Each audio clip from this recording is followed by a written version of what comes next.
ഇതിനെ പറ്റി ഒന്നും എനിക്ക് അറിയില്ല. ഇത് എന്താണ് സഡൻലി നമ്മൾ മത്സരിക്കുന്ന ഒരു ആൾക്കാരായോണ്ട് ഈ ഒരു ചെറിയൊരു ബോഡി ഓഫ് അമ്മ 500 ആൾക്കാരുള്ള ഒരു ബോഡി. ഹലോ ഫ്രണ്ട്സ്, എല്ലാവർക്കും ഫാമിലി സ്റ്റാറിന്റെ പുതിയൊരു വീഡിയോയിലേക്ക് സ്വാഗതം. ഇന്നത്തെ വീഡിയോയിൽ നമ്മൾ സംസാരിക്കാൻ പോകുന്ന വിഷയം എന്താണെന്ന് വെച്ചാൽ, ഇന്നലെ ഉച്ച കഴിഞ്ഞ തൊട്ട് ന്യൂസ് ചാനലിലെല്ലാം വന്നുകൊണ്ടിരിക്കുന്ന ഒരു വിഷയമാണ്.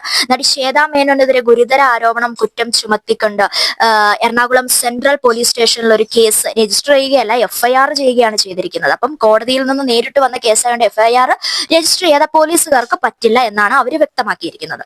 ഏതായാലും ഗുരുതര ആരോപണ കുറ്റം തന്നെയാണ് ചുമത്തിയിരിക്കുന്നത്. ഇങ്ങനെയുള്ള കുറ്റങ്ങൾ ചുമത്തിയവരെ FIR രജിസ്റ്റർ ചെയ്തിട്ടുണ്ടെങ്കിൽ നേരിട്ട് വീട്ടിലെത്തി അറസ്റ്റ് ചെയ്ത് ജയിലിൽ അടയ്ക്കാനുള്ള ഇതുവരെയുണ്ട്. അതുപോലെയുള്ള ഗുരുതര ആക്ടും സെക്ഷൻസും ഒക്കെ ഉൾപ്പെടുത്തിയാണ് മാർട്ടിൻ മേനാച്ചേരി എന്ന മാധ്യമ പ്രവർത്തകൻ കേസ് കൊടുത്തിരിക്കുന്നത്.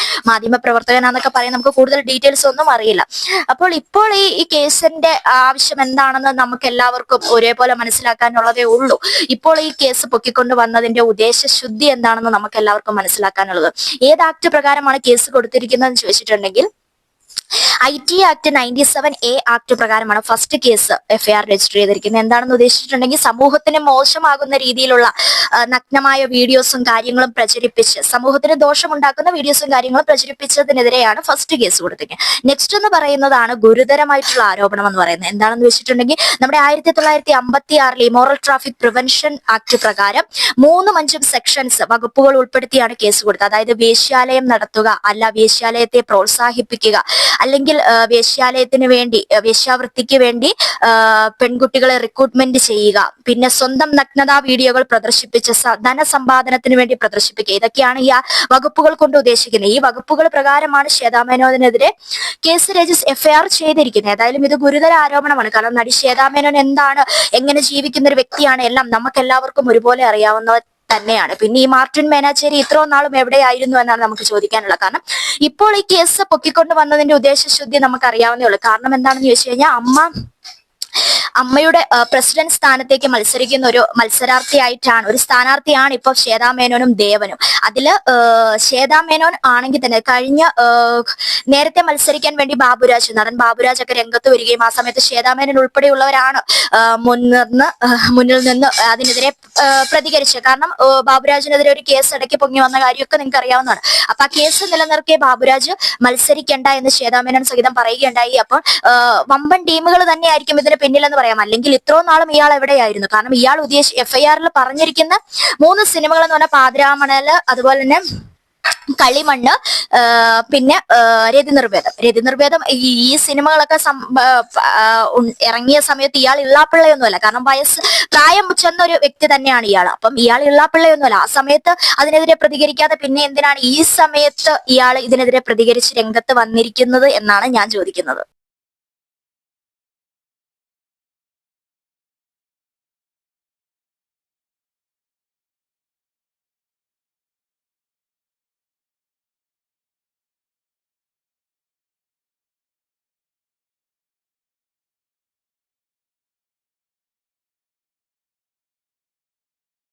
ഇതിന്റെ ഉദ്ദേശശുദ്ധിയും കാര്യം എത്രത്തോളം ആണെന്ന് നമുക്ക് മനസ്സിലാക്കാനുള്ളതേ ഉള്ളൂ. അതുപോലെ തന്നെ FIR മറുനാടൻ മലയാളി ചാനലിൽ FIR വായിച്ച് കേൾപ്പിക്കുന്നുണ്ട്. അത് ഞാൻ ഇതിന്റെ കൂടെ ആഡ് ചെയ്തേക്കാം. അതിന്റെ അകത്ത് FIR-നകത്ത് വായിക്കുന്നതിന്റെ അകത്ത് പ്രത്യേകം പറയുന്നുണ്ട്, ഹോട്ട് ആൻഡ് സെക്സി എന്ന് ഗൂഗിളിൽ അടിച്ചു നോക്കിയാൽ ശ്വേതാ മേനോന്റെ വീഡിയോസ് വരുന്നുണ്ട് എന്ന്. Hot and sexy Shweta Menon അടിച്ചു. അപ്പൊ ഇയാൾ ഇങ്ങനെയൊക്കെ അടിച്ചു നോക്കാൻ പോയിട്ടല്ലേ ഇയാൾ കാണാൻ പോയതല്ല. അത് ഇയാൾക്കാരെങ്കിലും ശ്വേതാ മേനോൻ എടുത്ത് സൈറ്റ് ഓപ്പൺ ആക്കി തന്നത് ഇത് കണ്ടു നോക്കി എന്ന് പറഞ്ഞു വരുമോ? അല്ലേ തന്നെ ഞാൻ ചോദിക്കുന്ന, പോൺ സൈറ്റുകളിൽ ശ്വേതാ മേനോന്റെ നഗ്നത പ്രദർശിപ്പിച്ചിട്ടുള്ള വീഡിയോകൾ പബ്ലിസിറ്റി ആക്കുന്നു, അത് കുഞ്ഞുങ്ങൾ മോശമായ രീതിയിൽ വളരുന്നു എന്നൊക്കെയാണ് പറയുന്നത് പുള്ളിക്കാരൻ. അപ്പൊ എനിക്ക് പറയാനുള്ളത്, ഇപ്പൊ ഒരുപാട് സിനിമാ നടിമാരുടെ സൈറ്റും കാര്യങ്ങളും ഒക്കെ ഓപ്പൺ ആണ്. അതിപ്പം ഇവര് തന്നെ ആ സൈറ്റ് ഓപ്പൺ ആക്കുന്ന ഇവരുടെ സൈറ്റ് ആണോ എന്ന് നമുക്ക് അറിയാൻ സാധിക്കുമോ? ഇല്ല. കാരണം എന്താന്ന് ചോദിച്ചാൽ, തല വെട്ടിമാറ്റി മോർഫ് ചെയ്തതിന് ശേഷം ശരീരം വേറെ ആൾക്കാരെ ഉപയോഗിച്ചുകൊണ്ട് ഒരുപാട് പോൺ സൈറ്റുകളും കാര്യങ്ങളും ഒക്കെ ഉണ്ട്. അതിപ്പം നടിമാര് അവർക്ക് അങ്ങനെ ജീവിക്കേണ്ട ഒരു ഗതികേടില്ല. കാരണം ഇത്രയും പബ്ലിസിറ്റി ആയിട്ട് ജീവിക്കുന്ന നടിമാരാണ്. അവർക്ക് ഇപ്പൊ പോൺ സൈറ്റിൽ വീഡിയോസ് പ്രചരിപ്പിച്ച് ജീവിക്കേണ്ട ഗതികേടൊന്നും ഉള്ളതായിട്ട് എനിക്ക് തോന്നില്ല. അതുപോലെയുള്ള പോൺ സൈറ്റിനെതിരെയാണ് കേസ് കൊടുക്കുന്ന അങ്ങനെ ഒരു പോൺ സൈറ്റിൽ ഒരുപാട് ആ പോൺ സൈറ്റിലുള്ള നമ്പറിലേക്കാണ് മെസ്സേജുകളും കാര്യങ്ങളും വരുന്നതും ഇങ്ങനെ വേശ്യാവൃത്തിക്ക് ഗേൾസ് നടക്കുന്നതും ലഹരിപരമായിട്ടുള്ള കാര്യങ്ങളും ഒക്കെ പറയുന്നത്. അങ്ങനെ ഒരു സൈറ്റ് ഉണ്ടെങ്കിൽ ആ സൈറ്റുമായിട്ട് ശ്വേതാമേനോന് വല്ല ബന്ധമുണ്ടെന്ന് നിങ്ങൾ അന്വേഷിക്കുക. അന്വേഷിച്ചതിനെതിരെ ശ്വേതാമേനോന് കേസ് എടുക്കുക. അതുപോലെ തന്നെ അങ്ങനെ ഒരു സൈറ്റ് ഉണ്ട്, ആ സൈറ്റ് പൂട്ടിക്കണമെങ്കിൽ ഇയാൾക്ക് സൈറ്റിനെതിരെ കേസ് കൊടുത്തേച്ചാൽ പോരെ. പക്ഷെ ഇയാൾ എന്തിന് ശ്വേതാമേനോനെ മുൻനിർത്തി കേസ് കൊടുത്തിരിക്കുന്നു? ഇപ്പൊ ശ്വേതാമേനോൻ അഭിനയിച്ച സിനിമകളാണെങ്കിലും ഒരുപാട് നാൾക്ക് മുന്നേ ഉള്ളതാണ്. അപ്പോഴൊന്നും പ്രതികരിക്കാതെ ഇപ്പോൾ വന്ന് പ്രതികരിക്കണമെങ്കിൽ അതെല്ലാവർക്കും മനസ്സിലാക്കാനുള്ളതേ ഉള്ളൂ. അതുപോലെ തന്നെ പല കാര്യങ്ങളും അയാൾ എടുത്തെടുത്ത് ആ എഫ്ഐആറിൽ സൂചിപ്പിക്കുന്നുണ്ട്. ഏതായാലും നമുക്ക് ആ എഫ്ഐആർ ഒന്ന് വായിച്ച് കേട്ടിട്ട് വരാം. പണം സമ്പാദിക്കാൻ വേണ്ടി സെക്സ് വേഷൻ ഇനിയും ചെയ്യുമെന്ന് സ്വയം പ്രഖ്യാപിച്ചിട്ടുള്ള ടി പ്രതി കാമസൂത്ര കോണ്ടം ഉപയോഗിച്ച് ലൈംഗിക ബന്ധത്തിൽ ഏർപ്പെടുന്ന വീഡിയോ പോൺ സൈറ്റ് വഴി കണ്ടത് 30 കോടിയോളം ആളുകളാണെന്ന് ടി പ്രതി തന്നെ അഭിമുഖത്തിൽ പറഞ്ഞിട്ടുണ്ട്. I am the hottest and sexiest woman in the world എന്നാണ് ടി പ്രതി സ്വയം അവരെക്കുറിച്ച് ഓൺലൈൻ അഭിമുഖത്തിൽ.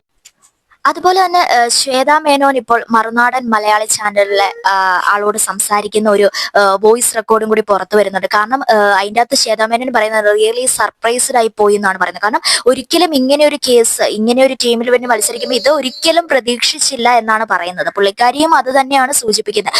ഇതിന്റെ ഉദ്ദേശശുദ്ധി എന്താണെന്ന് പുള്ളിക്കാരിക്ക് മനസ്സിലായി എന്ന് തന്നെയാണ് ശ്വേതാമേനോൻ പറയുന്നത്. കാരണം ശ്വേതാമേനോൻ എന്ന് പറയുന്ന വ്യക്തി ഇപ്പൊ ഏത് രീതിയിൽ അഭിനയിച്ചോട്ടെ, എല്ലാവരും ശ്വേതാമേനോൻ എന്ന് പറയുന്ന ഒരു വ്യക്തിയല്ല അഭിനയിക്കുന്നത്.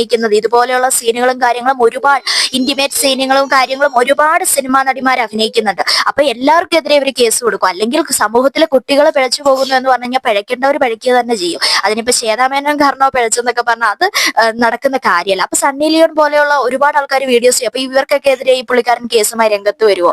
അപ്പം സമൂഹത്തിനോടുള്ള നന്മയൊന്നും അല്ല പുള്ളിക്കാരൻ ഉദ്ദേശിക്കുന്നതെന്നൊക്കെ നമുക്ക് മനസ്സിലാക്കാനുള്ളതേ ഉള്ളൂ. അതുപോലെ തന്നെ ശ്വേതാമേനോൻ നല്ല വ്യക്തമായി പറയുന്നുണ്ട്. കാരണം എഫ്ഐആർ പോയി വായിച്ചിട്ടില്ല, വായിക്കണം, അങ്ങനെയുള്ള കാര്യങ്ങളെല്ലാം ശ്വേതാമേനോൻ വെളിപ്പെടുത്തുന്നുണ്ട്. ഏതായാലും നമുക്ക് ആ വോയിസ് റെക്കോർഡ് കൂടി ഒന്ന് കേട്ടിട്ട് വരാം.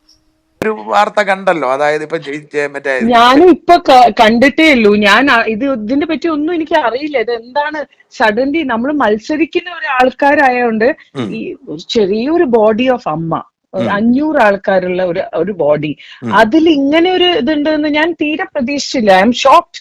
ഞാൻ ആ ഒരു ഷോക്കിന് ഇപ്പോഴും പുറത്തിറങ്ങിയിട്ടില്ല. ഞാൻ നിങ്ങളെല്ലാരും വിളിച്ചപ്പോഴാണ് ഞാൻ ഇങ്ങനത്തെ ഒരു കേസിനെ പറ്റി അറിയുന്നത്. ബിക്കോസ് ഞാൻ ഇപ്പൊ എല്ലാരും വിളിച്ചിട്ട് വോട്ട് ചോദിക്കുകയാണ്.